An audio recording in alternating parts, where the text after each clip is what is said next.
Hello, it is Ryan, and I was on a flight the other day playing one of my favorite social spin slot games on ChumbaCasino.com. I looked over at the person sitting next to me, and you know what they were doing? They were also playing Chumba Casino. Coincidence? I think not. Everybody's loving having fun with it. Chumba Casino is home to hundreds of casino-style games that you can play for free anytime, anywhere, even at 30,000 feet. So sign up now at ChumbaCasino.com to claim your free welcome bonus. That's ChumbaCasino.com and live the Chumba life. No purchase necessary. VGW. Void where prohibited by law. See terms and conditions. 18+. Whatever business you're in, growth isn't just about getting bigger. At ADP, we believe it's about getting stronger by turning data into insights so you can build teams that work as teams. By using our AI technology to help catch payroll errors before they're errors. And by keeping ahead of thousands of changing regulations so you can keep ahead of everything else. ADP helps businesses like yours grow stronger every day. ADP, HR, talent, time, and payroll.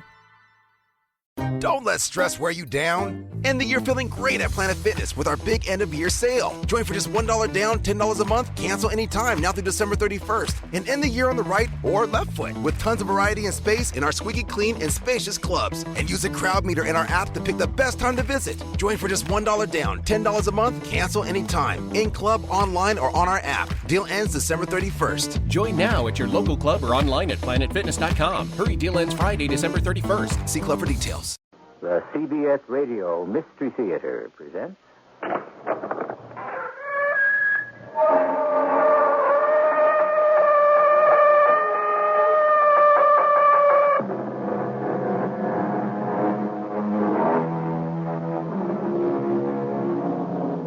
Come in. Welcome. I'm E.G. Marshall. Mr. Rudyard Kipling used to say... The toad beneath the harrow knows exactly where each tooth point goes. The butterfly upon the road preaches contentment to that toad. It's remarkable, isn't it? How other people's sorrows are always so bearable. Other people's sorrows. What would we do without them? Occasionally. But, Rudy, they'll kill me. They wouldn't dare. For the kind of money I owe them, they'll dare anything. You've got to help me. All right, I will help you. You'll give me the money then? I'll help you to help yourself. How? We'll go to the police. No. It's the only way. How long do you think I'll live afterwards?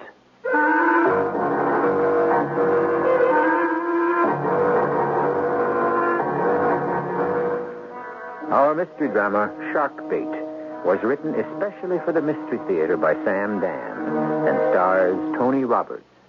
It is sponsored in part by True Value Hardware Stores and Buick Motor Division. I'll be back shortly with Act One.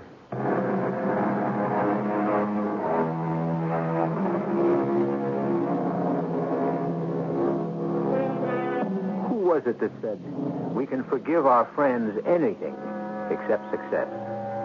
No point moralizing about it. It's completely human, and therefore quite normal and natural. However, like everything else, it can be carried to extremes.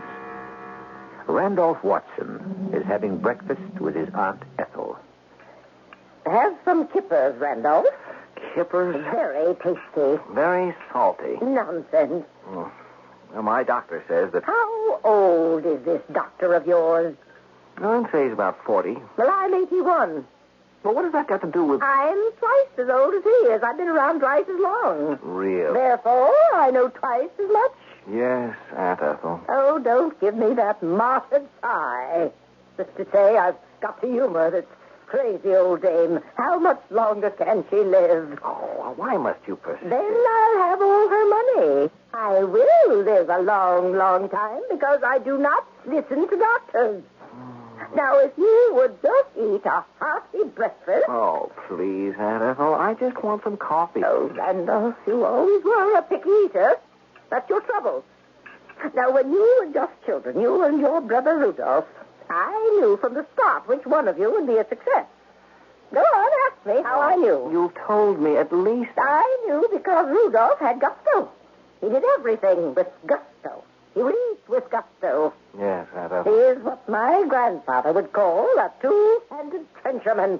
Now, you show me another fellow who sits down to the table, tucks his napkin under his chin, rubs his hands, smacks his lips, picks up his knife and fork and gets to work. Yes, I know, Aunt Ethel, I know. Oh, yes, indeed. Heaps his plate. Doesn't give a hoot in a rainbow for calories, cholesterol, vitamins, minerals, carbohydrates. May I be excused, Aunt Ethel? I have an appointment. With a young lady, I hope. At 8 in the morning? Well, why not? Why not? That's what you need, Randolph. A handsome young woman. A high-spirited, rollicking. Aunt Ethel, I have a business appointment. Indeed. And who proposes to swindle you this time? Oh, now... What oceanfront property is for sale in Iowa? You have no right... As for the 4 bridges that span the East River in New York, they are municipal property and therefore not subject to sale. Oh, this is monstrous of you. Aunt Ethel, I'm meeting about a solid, sound, and substantial proposition. All of them were, Randolph. This investment is surprisingly small. The answer is no. But, Aunt Ethel... If I give you any substantial sums of money while I am alive, I shall only impoverish both of us. You must wait until I am decently dead. Then you can speedily squander every last penny. Well, look at all the money you gave Rudolph. And look how constructively he has employed it. Everything Rudolph touches turns to gold. Oh, Rudolph. All I hear is Rudolph. You will have to get by on your allowance. But I can't live on my... You could always get a job, you know. Well, that wouldn't be fair. Oh, and why not? Oh, well, don't you see? I shall one day come into a fortune. Now, that's true, isn't it? Oh, where is all this taking us, Randolph? Well, I won't need the money I earn, and therefore I should be depriving someone who does of the opportunity. Well, deprive him. Oh, but Aunt Ethel, this particular proposition... No. I really need the money. You have an allowance. Allowance? A child has an allowance. Of course. I'm in debt. I shouldn't be surprised. And these people, they want their money. They have every right to be paid. You don't understand. What is there to understand? You have debts, and therefore you have debtors. But you have a source of income, an allowance. Sit down with these people and work out a reasonable solution. Oh, but these are not reasonable people. Then you should have had nothing to do with them in the first place. And that will have to be my final word on the subject. That's my Aunt Ethel. A hateful, horrid woman. Doesn't she understand it cannot be her final word? Has she never met people like Louis? Of course not. How could she? Louis and his kind form part of a subculture. A man of few words, but each is measured and, oh, so meaningful. Louis, I came as soon as I got your message. The dough. Well, there's a difficulty. Bad. I don't have it. Worse. Maybe we could arrange something. Wait. And with that, he walked away from the bar. I say walked, perhaps, but that's not the right word. I should say prowled. Or no, paced. Yes, paced. You know, with that nervous tread that characterizes the movement of a bear. A huge Alaskan brown bear, one of the most fearsome animals alive. He went to make a telephone call. Within a minute or two, he was back. I tried to read his face, but nothing was written on it. Or perhaps everything was written on it. Let's go. Let's go? Well, where? The boss. The boss? What do you mean, the boss? The boss. The boss. It had an ominous ring to it. I knew I was in the hands of questionable gentlemen, but the boss. Visions of beady-eyed, tight-lipped, paunchy people in expensive but vulgar suits who dispensed rough justice flashed through my brain. However, Louis conducted me to a somewhat nondescript commercial building. There, in a small, plainly furnished office, sat a young lady with long blonde hair, deep blue eyes, who looked for all the world like the queen of the homecoming game at an Ivy League college. How do you do? Is this Mr. Randolph Watson, Louis? Yeah, boss. Boss? You are the boss? Male chauvinism. It survives to the very end, doesn't it? Well... It remains when all else is gone. Money, resources, hopes. Even when one is reduced to the breaths in one's body. I meant no... I have problems enough with my associates. I do not require additional ones from my clients. I assure you, I intend to present you with no problem. But you have a $50,000 problem. I only borrowed 30. Interest, my friend. Interest. 50,000. The entire sum due and payable today. Well, I don't have 50,000. I don't. Obviously. Which is why we are engaged in this discussion. 50,000. Look, I'll pay it somehow. Yes? I'll get the money. May I inquire where? Oh, look, don't press me. Indeed. Yes, and don't give me indeed. After all, I don't have to pay you back. What a fantastic statement. How do you intend to justify that point of view? Well, it's a gambling debt, isn't it? Of course. Well, therefore, it's not legal. You have a point. See? You admit it. I also have a point. He's standing right beside you. His name is Louis. Louis, this gentleman thinks he is not obligated to pay what he owes us. Yeah? It was a single, one-syllable word. It was spoken quietly, which is perhaps why the noise of it almost shattered my eardrums. I looked into Louis's eyes. I saw my fate. My bullet-riddled body encased in cement, sinking slowly, disappearing into the silt of the harbor. I hastened to assure the boss that I was an extremely reasonable person. The issue before us here is not your reasonableness, but your financial position. My aunt refuses to give me any more money. Ah. Well, you have a brother? Ah, yes. I do have a brother. A twin brother. Rudolph. Rudolph and Randolph, the Watson twins. Rudolph. Oh, yes, Rudolph, the robust one, the handsome one, the talented one. But only I knew his true nature. I'll tempt him with this royal halberdier. You know, it's the oldest fly in the world. Rudy. They say it was first tied by Bonnie Prince Charlie himself, as he fished for salmon in his favorite Highland stream. Yes, Rudy. Why aren't you fishing, Randy? Oh, bother fishing. You can buy the finest fish there is without getting your feet wet and your clothes smelly. Got him. I hooked him fair. Oh, he must be 10 pounds if he's not. Is he worth all that exertion? Just wait till we dine on him Friday night at Aunt Ethel's. Oh, please, you're making me ill. Got you, my fine beauty. Got you. Yes. Properly spiced, prettily garnished. Oh, what a feast is in store. Rudy, I need $50,000. Well, last month you needed $25,000. It's the same money. Oh? Did you borrow more? No, it's just the way that they figure the interest. Well, that sounds usurious. It probably is. Well, then it's illegal. Well, I don't deny it, Rudy. Well, you must report it to the district attorney. I don't need advice, Rudy. I need money. Well, I don't have any. You don't have any? I don't have any for gangsters and gamblers and loan sharks. But those people will kill me, Rudy. Well, they shall do no such thing. How can you say that? Because I shall go to the district attorney. They'll kill you, too. Well, I shan't permit any hoodlum to push my brother around. But the money means nothing to you. In the immortal words of Charles Goodloe Harper, millions for defense, but not 1 cent for tribute.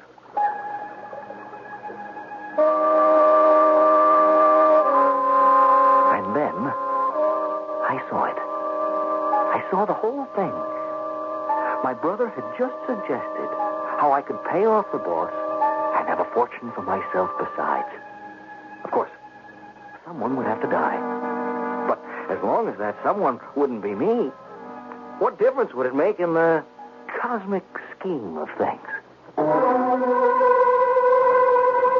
Who can answer such a question? Who really knows anything at all about the cosmic scheme of things? Or indeed, if such a scheme even exists?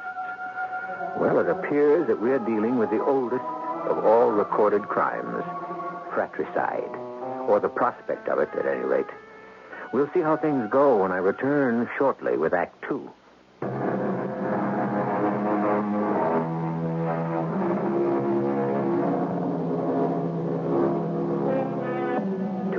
intents and purposes, what some of the extremist Jacobins of the French Revolution seemed to be saying was, "Be my brother, or I'll kill you." And here, several centuries later, we have Randolph Watson reversing the situation. What Randolph seems to be saying, as far as his twin Rudolph is concerned, is, "Because you're my brother, I shall kill you." Dangerous times indeed. Randy, I say go to the police. It's your duty as a citizen. And what about your duty to help your brother? I am helping you, but in the right way. Well, the simplest way would be for you to write me a check. Well, then I would be an accessory. Accessory to what? I would be helping to nourish the lawlessness that flourishes all around us. No. If you refuse to go to the police, then I shall. Ah, yes. The plan was taking shape. He would go to the police today when he returned to the city. Then, 4 nights later, on Friday, we would be at Aunt Ethel's for dinner. For one of those atrocious gourmet meals which Rudy insisted on preparing. Oh, it's you. Yes. May I come in, boss? You said you wished to go home in order to review your options. Yes. I've worked out a plan which shall enable me to discharge my debt. In full? In full. When? Soon. Soon is a rather vague and uncertain concept. Well, I expect a particular event to transpire this coming Friday night. What sort of event? Let us say one that shall mark a dramatic upturn in my fortunes. Hopefully. I must say, however, that our mutual friend Louis is becoming somewhat restive. Well, you can get him to wait until Friday night, can't you? Barely, Mr. Watson. Just barely. I may have to call on you for some assistance. That's what we're here for, Mr. Watson. I intend to commit murder. That is a rather risky undertaking. Well, if I can eliminate my aunt and my brother... But won't you be suspected? Well, not if I succeed in throwing enough suspicion on my brother. Continue. I need some poison. Now, how could I, as a law-abiding citizen, obtain poison without arousing suspicion? When and how do you plan to use it? At dinner Friday night. Rudolph is preparing it. How do you intend to feed the poison to the right people? Well, it has to do with my knowledge of everyone's eating habits.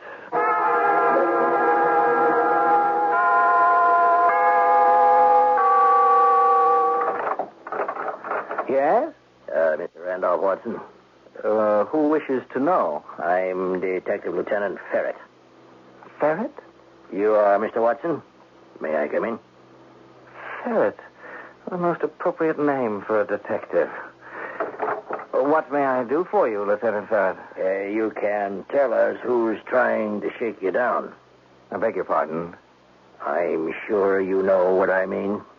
I haven't the foggiest notion. Mr. Watson, your police department is trying to help you.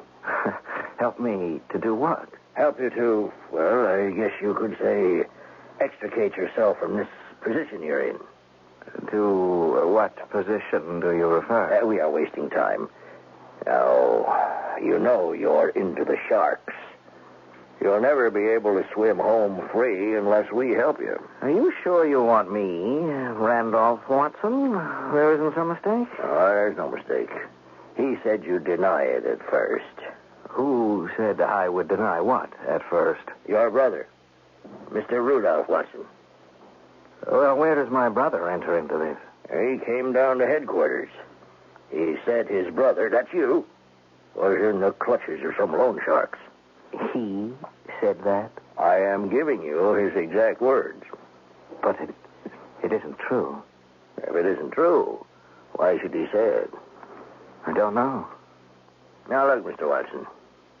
Why would your brother come to us with such a story? I said I don't know. Well, I've got an idea you do know. Now, tell us what's happening. I can't. Why not? I have to protect my brother. The people who can protect you or your brother are the police.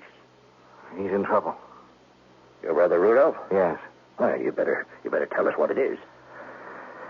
Yes. Perhaps that would be best. You see, Lieutenant, Rudy is the one who's in the clutches of the loan shark. Now, wait a minute. No, it's true. Well, why would he come to us and say that you were... Because perhaps he was too frightened to do it for himself. Yeah?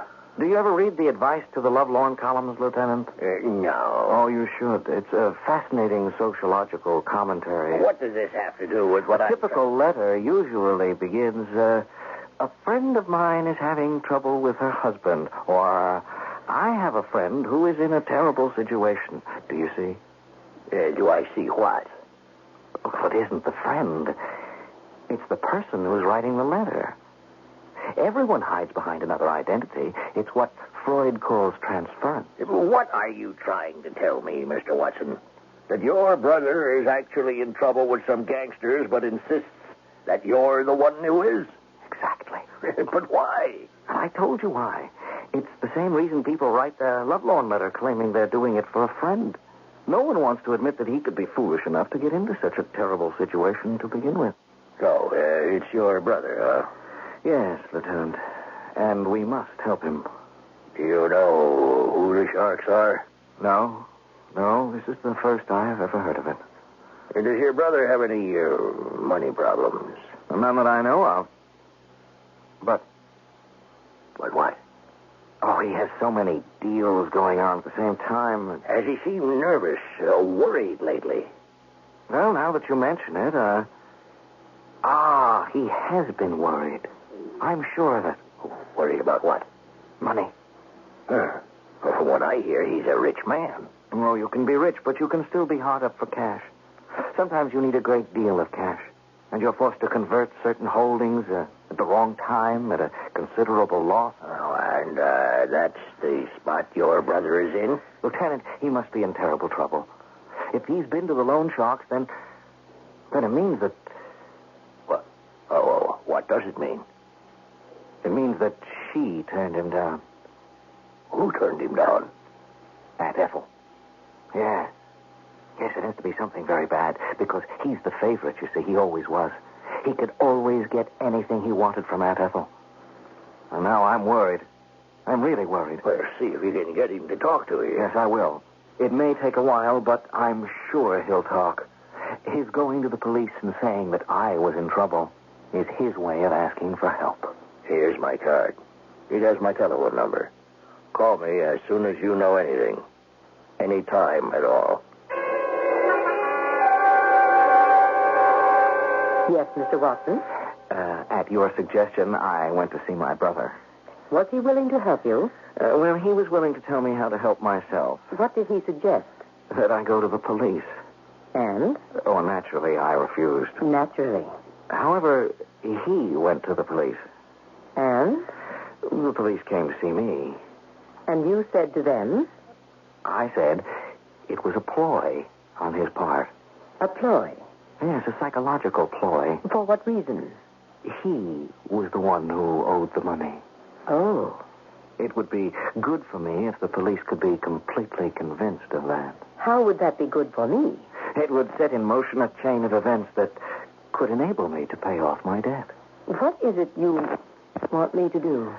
It would require the services of Louis. My brother Rudolph, the master fisherman. He had no way of knowing or even suspecting, but he was about to become a fish himself. He was lunching at his club, as usual, the following afternoon. Suddenly, a tall, heavy man entered. You... I beg your pardon. Listen, What do you want? pay up. I beg your pardon. What are you talking about? This.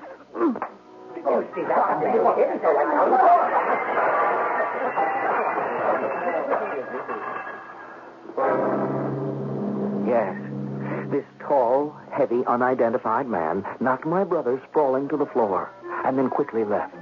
I say he was unidentified. I could identify him as Louis, but of course I won't. Inspector Ferret seemed quite concerned. No doubt about it now. He is in debt to the Sharks. It happened in front of at least 20 witnesses at his club. But couldn't anyone do anything? Well, it happened so quickly. Did the assailant say anything? Oh, yes. At least 10 people heard him.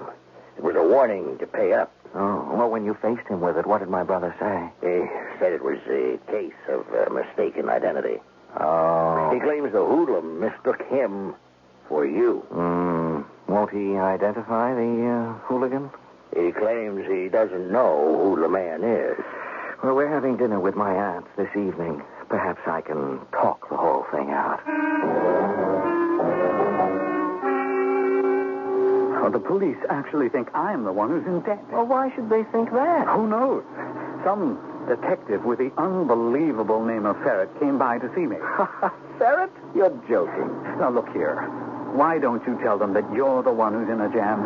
Oh, how long do you think I'd live after I made such a statement and then proceeded to identify the sharks? If you'd have given me the money when I asked you to... Randy, that fellow, he was like a mean, growling bear. I have an idea this could be serious. Well, that's what I told you.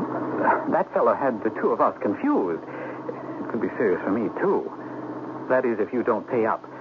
Now, I'll tell you what I'm willing to do. After we've had dinner with Aunt Ethel this evening, I might work out a way to lend you that $50,000. What do you say? What a difference a day makes from the popular song of the same name some years ago. Yesterday, I would have leaped for joy. I would have laughed and cried and danced on the ceiling. I would have shouted, "Saved! I'm saved!" But that was yesterday. Today was another day. Today, I had a new plan. A bright, brilliant, beautiful plan in operation. Today, I was playing for higher stakes. I was no longer interested in paying a picayune $50,000 debt to some small-time hoodlums. Today, I was about to become one of the richest men in America. 2 people would have to die before that could happen, but I knew how to bring that about easily enough. And so, I turned to Rudolph, and I said, "What do I say, Rudy? I say, no, thank you." You mean you don't need the $50,000? No, Rudy, I don't need the $50,000. Well, I offered. Yes, Rudolph, you did offer.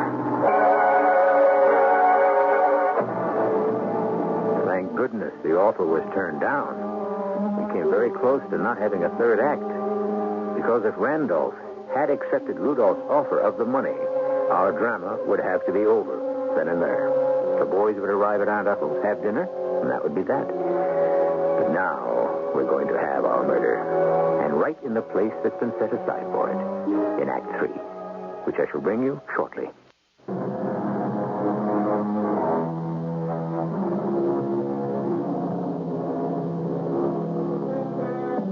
Who was it that said, "Subdue your appetite, and you've conquered human nature"? But the problem is that human nature demands of us that we satisfy our appetites. And what does satisfy mean? It's a highly troublesome situation. And in the next 15 minutes or so, we're about to see some appetites in action. However, let it be said here at the outset that none of them will be subdued. Exactly. Ah, what splendid salmon, Rudolph. Yes, Aunt Ethel. I thought you'd like to see them before I exert my usual culinary magic. You didn't catch any, did you, Randolph? I cannot claim fishing as a talent. Indeed. And what talent, if any, can you claim? Patience, Aunt Ethel. Patience. Well, shall I go into the kitchen and begin? Yes, Rudolph. But please be careful of poor Skewer's feelings. I suppose I should explain. Aunt Ethel has a chef. His name is Skewers. He's a fantastically jealous person. He looks upon these weekly dinners that Rudy prepares as an invasion of his culinary province. I have him in reserve as a second-line suspect, if he's needed. He generally grumbles and sulks while Rudy usurps the kitchen. Skewers, what are you doing out here? What am I doing out here? Why aren't you in the kitchen? You know why. I've been evicted. That's why. Don't you know what night this is? Friday. Ah, yes, Friday. And that amateur, your brother, is in the kitchen. Well, you must admit he is a rather good cook. Cook. That's exactly what he is. A cook. That's what Maxime, an amateur. A chef is a professional. Chef. You know what that means. Chef, the top, the best. You're right. He is an amateur. Gifted, but an amateur for all that. She has no right to foist him on you. What can I do? She pays the bills. She's the boss. You know, Skewers, I, too, am an amateur. And a gifted one, too. Yes? Oh, yes. I happen to play the bassoon. I didn't know that. Well, it's always been my fondest dream to play with the City Symphony. I used to ask my aunt to arrange it. How could she arrange it? She owns the City Symphony Orchestra. How could she own... She's the wealthiest patron. She practically supports it. One word from her and the conductor wouldn't dare to refuse to let me sit in. But when I asked her, do you know what she said to me? Go ahead, ask me what she said. What did she say? She said she would not foist an amateur on Mr. Kuzelovsky. That's what she said? Yes. But she doesn't hesitate to foist an amateur on you. That's right. That's right. It's because she has no respect for you. Yes. In all fairness, I play bassoon better than Rudolph Cook. We'll see about that. And, with all due respect, she's an old lady. There must be the utmost skill and care in the preparation of her food. Suppose she gets sick. I helped him work up a fine head of steam and pointed him toward my Aunt Ethel. You could hear the fireworks all over the house. All the other servants simply stood silent in shocked surprise. They'd remember this later, when the police would ask questions. I've been banished to thrown out. Nonsense, Stewart. And your nephew Randolph is a better bassoon player. What are you saying? Yes, I notice you don't let him play in the kitchen. Now see here, Stewart. I am going to speak my piece and have my say. I want respect. But I do give you respect, Stewart. Rudolph does not know how to cook. Oh, now, Rudolph is a splendid cook. He's an amateur. What if you get sick, huh? Sick? You know how easy it is to get sick from bad food. Stewart, I will not put up with this shouting. Don't say I didn't warn you. Yes. Perfect. Everyone heard him threaten. It was exactly what I needed. And now, to effectuate the plan, I had in my pocket a small vial of tiny white crystals the boss had sold me. They looked like ordinary table salt. I placed a liberal quantity in the ornate sterling silver salt cellar. These crystals were called aronite, perhaps one of the most lethal forms of the deadly poison strychnine. Just a few would be enough to cause instant death.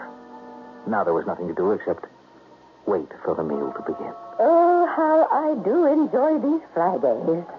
I don't see enough of my nephew somehow. What's for dinner, Rudy? For your dining pleasure this evening, madame, we have, as the French might say, a la poached salmon. Ah. With the fine herbe. Oh. And the sauce, in honneur de ma tante, la sauce Eiffel. Marvelous. It's a good, fresh fish. Did it need all this fuss? Barbarian. Oh, it could have been simply boiled or broiled. Randy. Or baked. Oh, where have I gone wrong, I wonder? I tried to raise both of you in a civilized manner. I believe our dinner is even now at the peak. It must be eaten at once. Sooner or later, both of them would ask for the salt. And this would be their undoing. For in that silver salt cellar was poison enough to kill a battalion. Yes, my aunt would be dead, and Rudy would be blamed. If he died too, well, something went wrong with his plan. Or I had Skewers to take up the slack. Skewers, temporarily deranged, had done it. In any event, I was in the clear. I didn't prepare the food. I had no opportunity. I stood to inherit my aunt's estate, my brother's estate. A perfect crime. I was too nervous to eat. I could only sit there and watch and wait. Oh, this is delicious. Thank you, Aunt Ethel. I didn't think it possible, Rudy, but you have actually surpassed yourself this time. What do you think, Randolph? Oh, don't ask him. He hasn't touched a bite. Why not, Randolph? Oh, for the best of all reasons, I'm not hungry. Oh, you're never hungry. Well, it's a matter of taste. I think the salmon wants just a suggestion of pepper. Perhaps. Pass the pepper, please, Randolph. The Pepper? Well, I believe that's what I said. You sure you don't want the salt? Salt? Oh, I don't know. What do you think, Rudolph? Well, I don't know either. Thank you, Randolph. Just a teaspoon of pepper. Or does the pepper do anything to it? Well, now it needs just a suggestion of salt. Here's the salt, Aunt Ethel. Now, just after a little bit of salt. Oh, pure perfection. Well, I'll just try a shake of this myself. Would you pass the salt, please, Randy? Oh, with pleasure. Thank you. Was I right, Rudolph? Yes, this is now exactly right. This salmon as the Lord intended him to be eaten. Why don't you try it, Randy? What's for dessert, Rudolph? For dessert? Well, I had a problem. It does need just a little bit more salt. Randolph, would you pass? Of course. I'll just try another slight shake myself. Here you are, Rudy. Thank you. You were about to tell me for dessert, Rudolph. Oh, yes. Well, I couldn't decide between crepe Suzette, Oh, my goodness. cherries Jubilee, or baked Alaska. Oh, paradise. So, do you know what I did? You prepared all three. You peeked. That isn't fair. All is fair in love, war, and food. Love, war, and food. Do you know something? That's what this world is all about, isn't it? I would say so. What do you think, Randolph? Randolph? What do I think? I don't know what to think. What can I think? Why aren't you dead? The two of you. You took enough poison from that shaker. More than enough. You should both be dead. I put the poison the boss gave me into that shaker. I know I did. Why aren't you both dead? Are you all right, Randolph? Yes. Something's wrong with him, Aunt Ethel. He's undernourished. You should eat something, Randy. I don't want anything. Oh, come on now, Randy. Salmon. A nice, wholesome fish. Just try a little bit. I'm not hungry. Now, you were there when I caught it. Just have a little. It's good for you. Lots of protein. That's exactly what he needs. Something to sustain him. Here, let me cut you just a small slice. A tiny piece. All right. Now, there. Now, just get some good, hot, delicious food inside your stomach. It'll make a new man of you. Didn't I tell you? Doesn't that taste just great? Roy. What is it? My throat. Something's wrong with him. My chest. I can't breathe. Rudy, get a doctor. I'm dying. Oh, rocking. Just as if I were on a ship at sea. Then I was at sea. And in the sea, being tossed from wave to wave. Then a huge, dark shadow approached. I saw long and terrible teeth. Did I hear my brother's voice? Hey, Randy. Tell me, Randy, what do you think I do? How do you think I make all my money? It was my brother's voice. But it was coming from the mouth of the great white shark. This is how I make my money, Randy. I set you up, Randy. I set you up. The teeth. The terrible, tearing teeth of the shark. The shark is my brother. How's your aunt? Upstairs in a state of shock. She doesn't remember anything? Well, the doctor says she probably doesn't want to. She probably never will. What did happen? Well, you didn't believe me, Lieutenant, when I said I was talking about my brother. You thought I was the one in trouble, but, oh, dear, he was desperate. Actually, what happened? Well, somehow, he succeeded in poisoning a piece of the fish. He figured, since I prepared it, I would be blamed. I would be found guilty of my aunt's death. And he would inherit from both of us. But how did he figure he could get her to eat the poisoned pea? Well, the plan must have misfired somehow. He wound up eating the poisoned fish himself.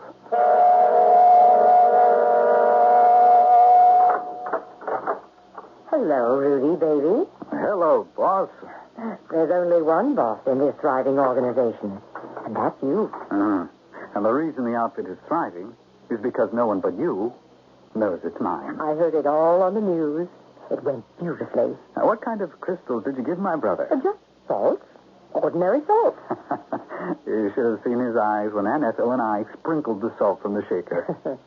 How did you manage to slip him the poison fish? Well, I had the serving platter, and earlier in the kitchen, I made sure there was plenty of that aeronite on that one small end piece.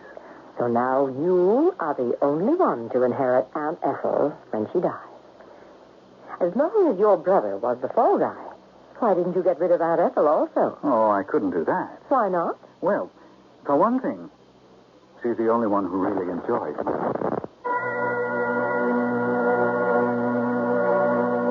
Which is as good a reason as any. After all, cooking is an art. As a matter of fact, as the great master cook of all time, the Chevalier Savant, said, anyone can be a roaster of meat, but only an artist can hope to be a cook. Well, I've cooked up one or two things we can discuss shortly.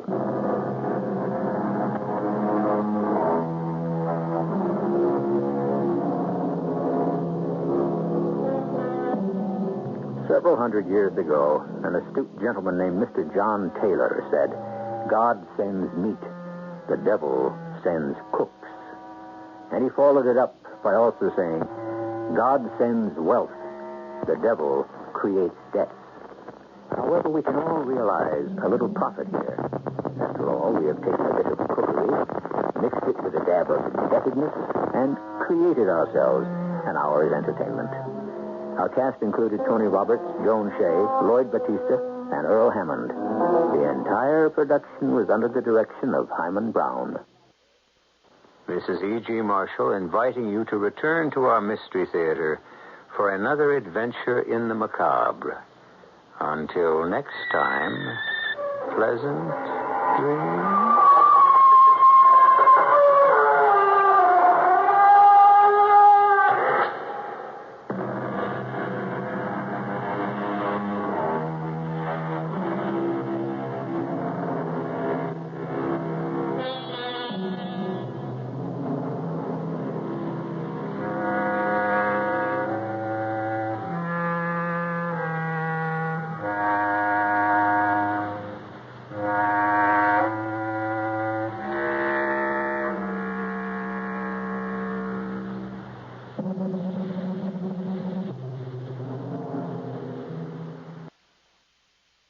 At ADP, we understand the importance of building the right team and offer the data insights to help. Just as importantly, our AI technology helps you pay the team accurately.